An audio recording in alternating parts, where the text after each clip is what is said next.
Hi everyone, I'm just about to start the first leg of my Southeast Asia trip. I'm very excited because I'm just about to get onto that plane just there, which is an A380, which is absolutely massive and I've never been on one before. It's going all the way to Bangkok in Thailand and the flying time is about 12 hours. So I will see you all, probably very tired and knackered looking, at the other end.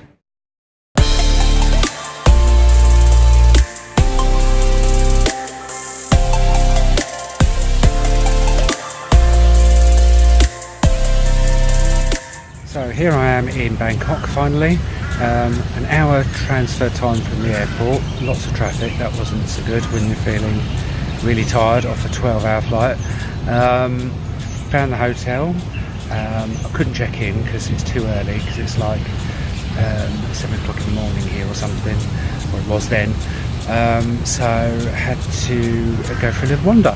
And I've ended up in a place called Lumpini Park, if I'm saying that correctly, which is a welcome change from the hustle and bustle of Bangkok streets, to be honest. It's quite an assault on the senses when you're absolutely exhausted. So there's a bit of peace and tranquility, and I will be checking into my hotel in a couple of hours, hopefully. So I'll catch up with you later. So it's now day 2 of my trip to Bangkok, and yesterday after my video I went shopping. Went to a place called Platinum Mall, which was absolutely massive and had thousands upon thousands of stalls in, and I managed to pick up some t-shirts and some shirts and a hat at a decent price. And after that I decided I'd walk to Chinatown, which in the guidebooks is quite impressive, and indeed it is, although Google Maps makes it look a lot closer than it actually was, and what I thought was going to be just a half an hour walk ended up being a 2+ hour walk, and I've got the blisters to prove it now. So I'm trying to sort of push through the pain today and not let it stop me doing anything. But yeah, Chinatown was busy to say the least. There was street food absolutely everywhere, restaurants everywhere, shops everywhere, lots of Chinese people, not surprisingly, and lots of cars and noise, and yeah, it was pretty amazing. On a side note, that's Bangkok for you really. There's just noise and cars and pollution everywhere you look really, but it's a very modern city. It reminds me a bit of Tokyo, but more chaotic really, and more polluted, and yeah, just it's a bit mad really. So this morning I went to the Temple of the Reclining Buddha, otherwise known as Wat Pho, and on the way there got hassled lots by tuk-tuk drivers saying, oh no, the temple's not open yet, but if I can take you here or I can take you there, so had to fend them off a bit. Incidentally, I did get a tuk-tuk last night back from Chinatown because my feet were so painful and I couldn't get a taxi anywhere, so I thought, oh sod it, let's give a tuk-tuk a whirl, and there happened to be one there. So yeah, that was good experience. Very safe driver, and got me back here in one piece, so I was pleased about that. Anyhow, back to Wat Pho. You can see the pictures as we go along, but yeah, that was a very nice experience. It was only 100 baht to get in, which is what, £2, something like that. When you actually get into the temple itself, you have to take your shoes off. Luckily I had my rucksack with me, so I just put them in there, but they've got little slots that you can put your shoes in. And yeah, I enjoyed that. Unfortunately I didn't get any pictures, proper decent pictures of the actual reclining Buddha itself, because there's pillars all the way along inside the temple building where the Buddha is housed, so you couldn't get a picture of the whole thing. So I've got a picture of the head and a picture of the feet, and unfortunately there seemed to be some renovation work going on there. So after that I decided to walk down to the Chao Phraya River, and I was looking for a specific boat company, but I couldn't find it. In any case, I got hassled by lots of people wanting me to go on their boat and have the whole boat to myself for 1,000 baht or 2,000 baht, which is like 20 or 40 quid, which just seemed ridiculous. So I had to keep fending them off, and eventually I came to a pier called Tha Maharaj, and instead of 1,000 baht, I managed to pay 50 baht for a trip down the river to the SkyTrain station at the other end, which was really handy because I could get the SkyTrain back to the hotel.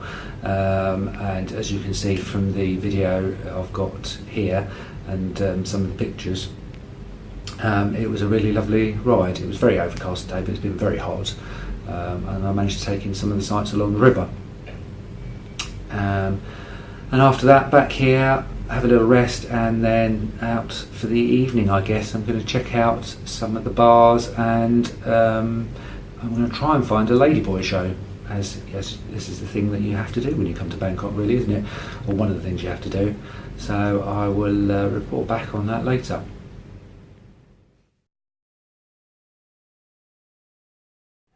Okay, so last night I went to Pat Pong Night Market, which was in itself interesting enough because lots and lots of stalls. A good place for me to go to get presents on my return. So I'll do that in a couple of weeks' time when I come back to Thailand. Also famous for the red light district, which runs down either side of the market. Unfortunately I didn't get any pictures of that. Maybe it wouldn't have been appropriate, I don't know. Anyhow, there's some footage from the night market that you can see now, which, like I say, it was well worth a look. But yeah, I got invited into a few bars by some rather scantily clad ladies who wanted me to see their go-go dancers. Naturally I declined, and eventually moved on from there to Silom 4, which is part of the gay district. There's Silom 2, I think, and Silom 4. And according to a friend of mine, I was at the tame end of the gay area, which suits me just fine. Unlike Pat Pong, I wasn't invited into any go-go bars. I don't think there were any go-go bars down there, but apparently there are elsewhere, if you know where to look for them. So yeah, had some cheap drinks in a place called the Telephone Bar, which was like 100 baht for a pint of beer, which was about £2 a bit pint. That's if you're drinking Leo beer anyhow. The other beers were more expensive. And then I moved on to a bar next door called the Stranger Bar, mainly because there was a drag act on, or 3 drag acts as it were. Now I was looking for a ladyboy show, but apparently there's none in Ceylon. You have to go sort of way off somewhere else, far away from here anyhow, to go to the proper drag cabaret shows, the ladyboy shows that everyone knows. So I didn't get to see a ladyboy show, but I thought, well, at least I can see a drag act, which is almost the same thing, isn't it? Yeah, and that was very good, and there's some footage showing now of the various acts. I'll show you a couple of clips, but the main one, the best one, was the Cher impersonator. Unfortunately I had to wait quite a long time because they assured me that the drag act was coming on at 10:30, and it didn't start until about 11:30 or something, 11:45, something like that. So by that time I'd had quite a few beers, and by the time the acts had finished I'd had enough, and I knew I was going to have a sore head this morning if I didn't get a move on. So I sort of hot-footed it back to my hotel room, and sure enough I did wake up with a sore head this morning, and consequently wasted half the day in bed, unfortunately. So I'm feeling a bit sick about that, really, because my time is precious on this holiday.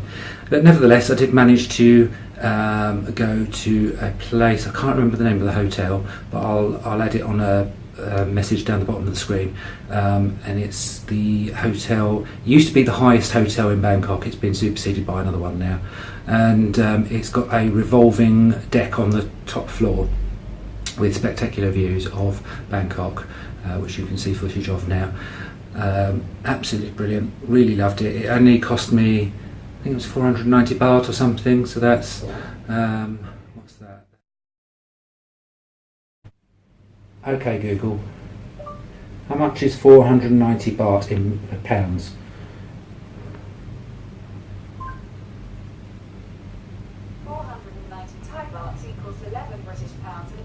Okay, so it was about a tenner to get in, which was fine by me, well worth the money, and the price of the ticket included a back massage and a free drink.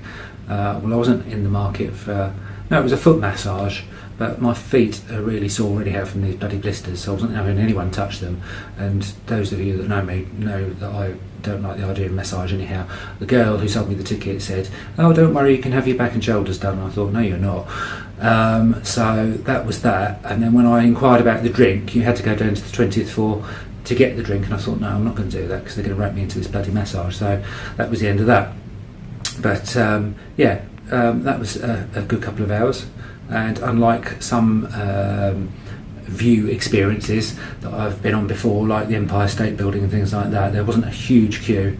Although I gather in Bangkok, the most favourite places are the places like the Sky Bar, which the name of the hotel that has the Sky Bar escapes me, but it's pretty posh, which is precisely why I didn't go, because all these hotels have a dress code and I haven't got anything smart to wear, which is why I went for the revolving sky deck of this particular hotel. So again, well worth it. So I just had some dinner and back to the hotel to edit this video and do a bit of packing before I get on the road to Cambodia tomorrow. So that will be a separate video, and I'll see you again soon. Okay.